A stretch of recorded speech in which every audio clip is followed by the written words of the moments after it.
So the reason why I've titled this video, You Are Babylon, well, you will find out toward the end of the video, and it will be self-explained.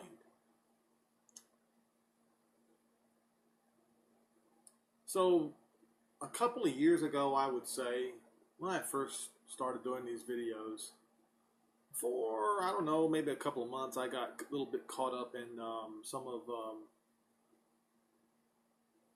what is it, Walid Shoebat's writings, where he tried to keep Babylon in Babylon. Babylon is indeed Babylon, the city of Babylon. It's also,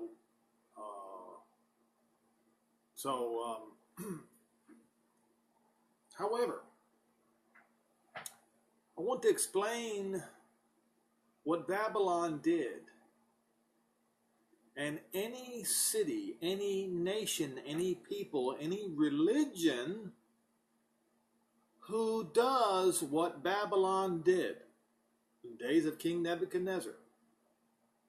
Once again, any head of state, any nation, any religion who does what Babylon did, that is Babylon. Let me show you a few things here.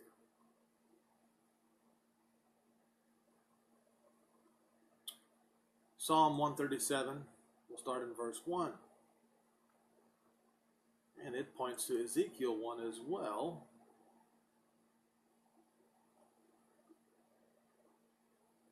Yeah, if you read Ezekiel 1, well, then you will see the vision of the throne. But we'll go back to Psalm 137, verse 1. By the rivers of Babylon, there we sat down, yes, we wept, and we remembered Zion. We hanged our harps on the willows in the midst thereof, for there they carried us away captive, required of us a song that, and they that wasted us required us mirth, saying, sing us one of the songs of Zion. How can we sing Jehovah's song in a strange land? If I forget you, O Jerusalem, let my right hand forget her cunning. If I do not remember you, let my tongue cleave to the roof of my mouth. If I prefer not Jerusalem above my chief joy. Now think about that for a minute, folks. Is your chief joy your wife, or your husband, or your children? If you don't prefer Jerusalem over your chief joy, it says, let my tongue cleave to the roof of my mouth.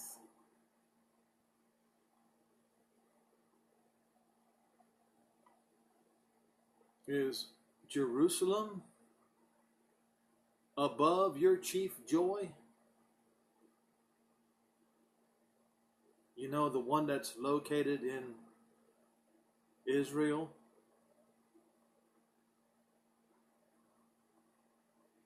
Verse 7. Remember, O Jehovah, the children of Edom. In the day that Jerusalem fell, they said, raise it even to the foundation thereof. Verse 8, O daughter of Babylon, who are to be destroyed, happy shall he be that rewards you just as you served us. And of course, folks, everybody wants to, let's not read this last verse. It doesn't sound good. No, you must read the last verse. Happy shall be he that takes and dashes your little ones against the stones. What do you mean by that? Well, I'm going to get to that. In fact, I got to that a couple of videos ago. Now, if you've been watching my videos, you would know exactly what I'm talking about. I could go and try to see which one. Let me do that. I want to make sure that I can point out which video it was. This is very, very important.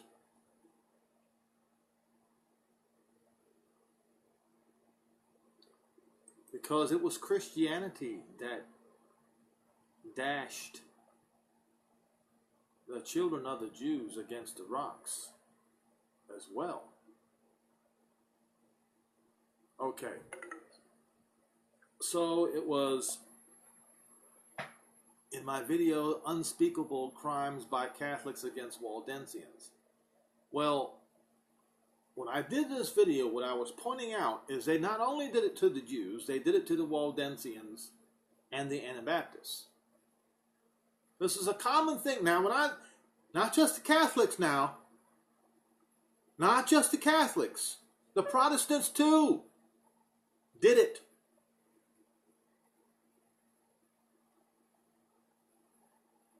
This was something they enjoyed doing. Generation after generation after generation. If you want, you go and listen to that video. And I'm reading off of Wikipedia what the Protestants or what the Catholics did to the Waldensians. And what they did to the Waldensians, they did to the Jews.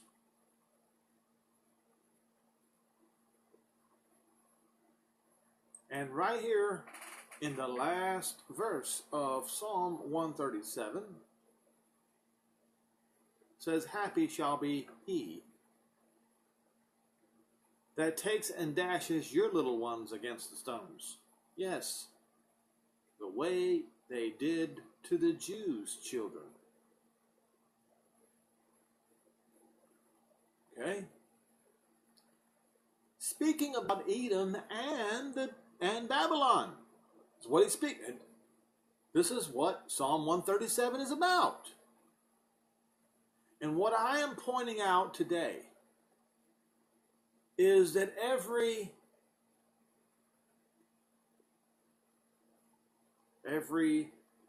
capital, every city, every state, every nation, every head of state, and whose forefathers committed these atrocities against the Jews, they are Babylon, and they must receive the curse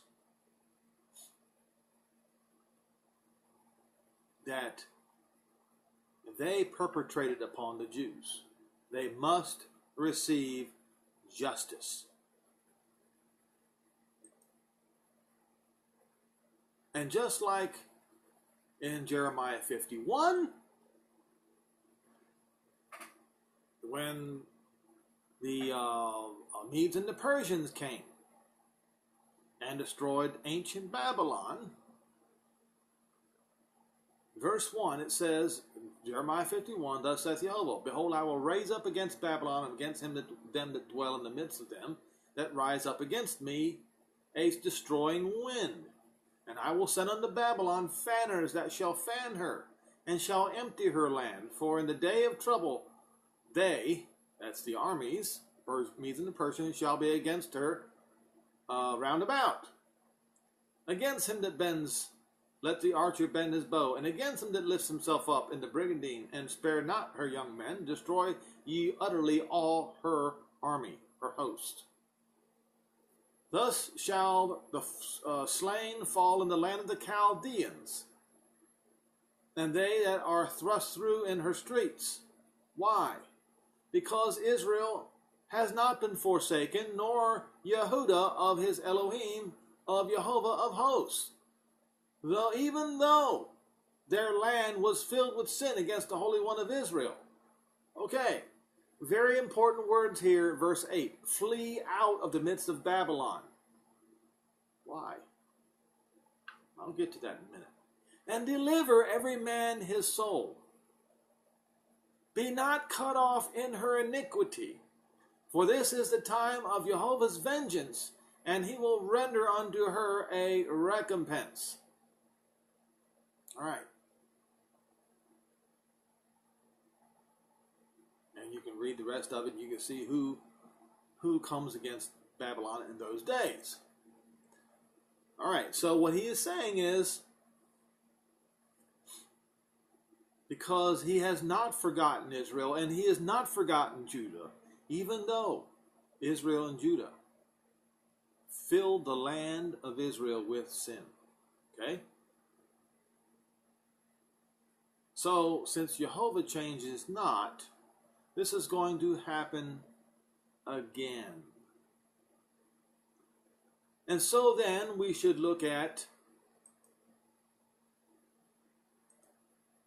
Revelation.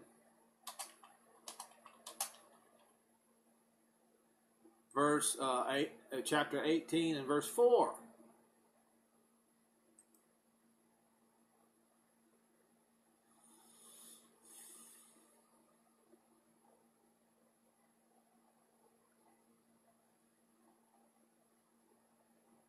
We'll start in verse 1. And after these things I saw another angel come down from heaven, having great power, and the earth was lightened with his glory. And he cried mightily with a strong voice, saying, Babylon the great is fallen, is become the habitation of devils, and the hole of every foul spirit, and the cage of every unclean and hateful bird. For all nations have drunk of the wine of the wrath of her fornication, and the kings of the earth have committed fornication with her, and the merchants of the earth are waxed rich through the abundance of her delicacies. And I heard another voice come from heaven, saying, Come out of her, my people, that ye be not partakers of her sins, and that you receive not of her plagues. Why? Because if you don't leave, you are Babylon. You are partakers of her sins. Now, I don't mean leave, as they say, spiritually. No. No, when the time comes, when the call is made to leave your job, to leave your dwelling place, to leave your friends, and hopefully not to have to leave your wife and children, like Lot had to leave his wife. Hopefully not. Because if you don't leave, you become Babylon. Well, I don't have to leave, you see, because I'm going to be raptured.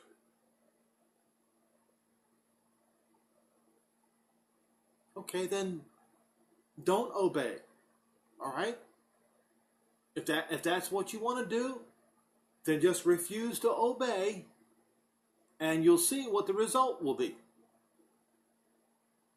No, you should obey. This is not, spiritually speaking, come out of her, my people. No, this is literal. When the time comes, you literally have to leave. And as we read in Jeremiah 51, why? Because Jehovah has not forsaken Israel, and he has not forsaken Judah, even though their land was filled with sin. And as we read in Daniel 9, this is the re-anointing of the most holy place, which lies in East Jerusalem.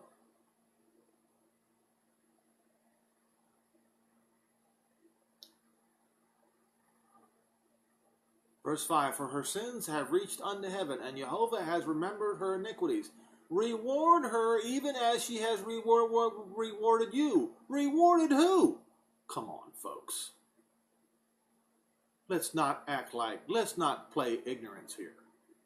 You know exactly who he's talking about. The way they rewarded the Jews.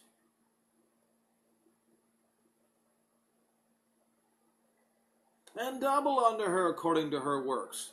In the cup in which she had filled, fill to her double.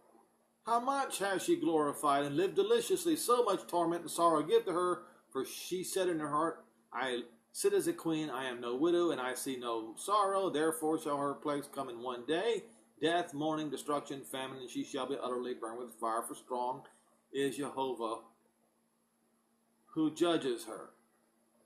Now, this actually happened to Constantinople. What do you mean, Henry? What do you mean? Is that it? Is that all? It's not going to happen to Rome? Oh, see, that's what you don't understand. That's what Christianity today does not understand. Remember what I said.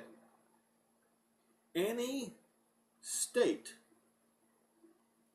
city, nation, or religion who took part in the destruction and the persecution of the Jews, they are Babylon. So, let us go to the seventh vial.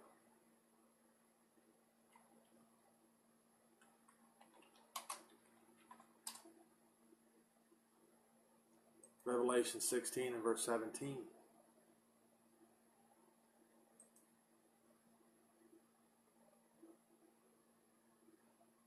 And the seventh angel poured out his vial into the air, and there came up a great voice out of the temple of heaven from the throne, saying, It is done.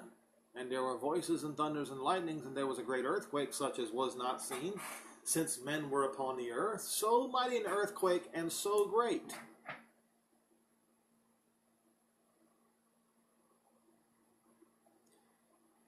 And great Babylon came into remembrance before Jehovah, to give unto her the cup of the wine of her fierceness of his wrath.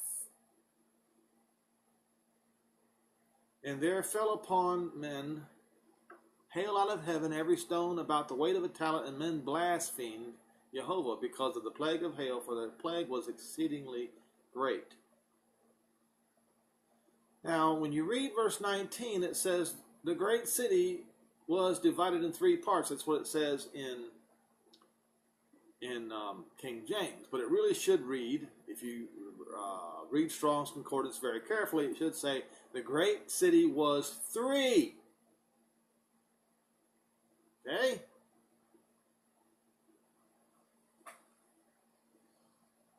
Now, that tells me, I believe, ancient Babylon, Constantinople, and Rome. But even more than that, if we just read what it says, you realize that it's all the cities of the world. That's what it says. It says, and the cities of the nations, or the Goyim, fell.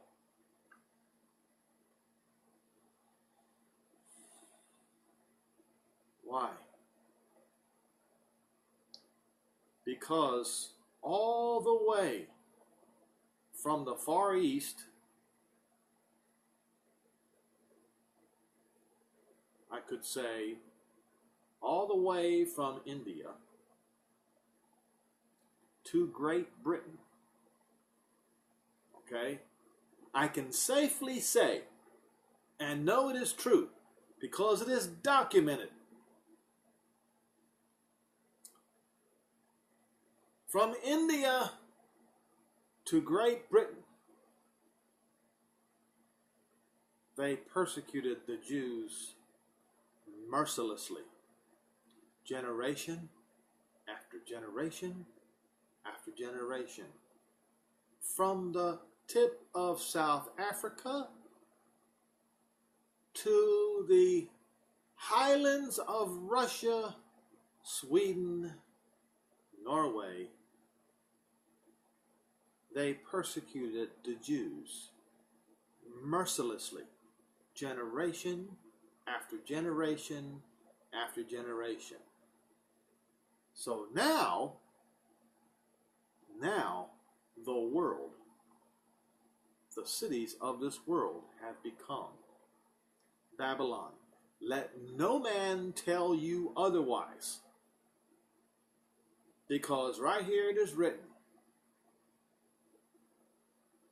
in verse 19, and the cities of the nations fell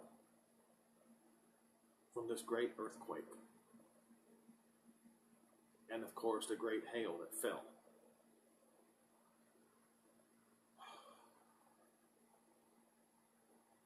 So, yeah, this video is short and sweet, but I wanted to make sure that everyone understands that when the call is to come to Jerusalem, you must have Jerusalem.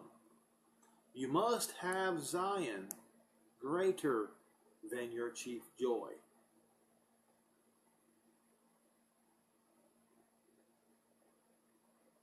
And today, Christianity has the opposite approach.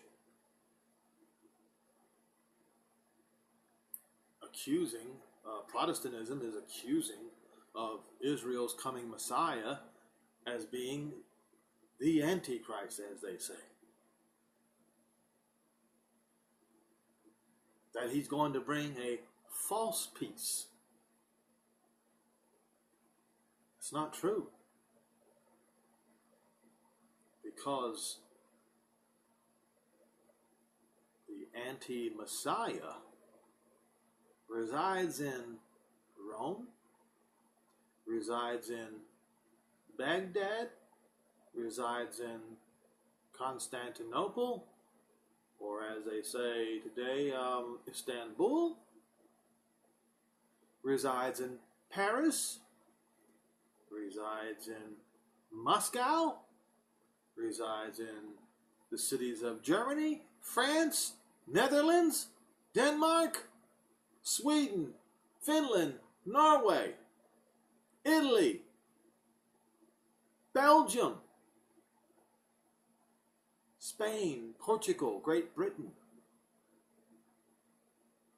That's where that's where the anti-Messiah resides.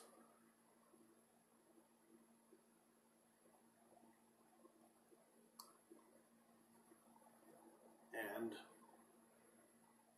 it began with Constantine and his teaching to conquer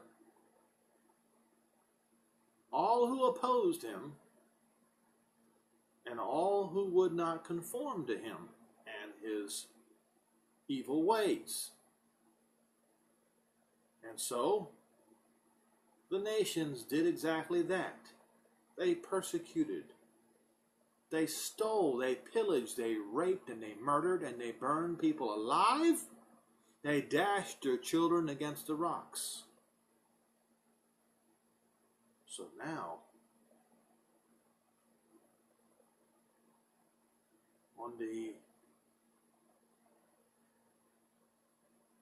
last vial, the earthquake, the great earthquake, is going to topple all the cities of the world and dash their children's heads against the rocks. And all the vials and the vials that precede, all the plagues that precede,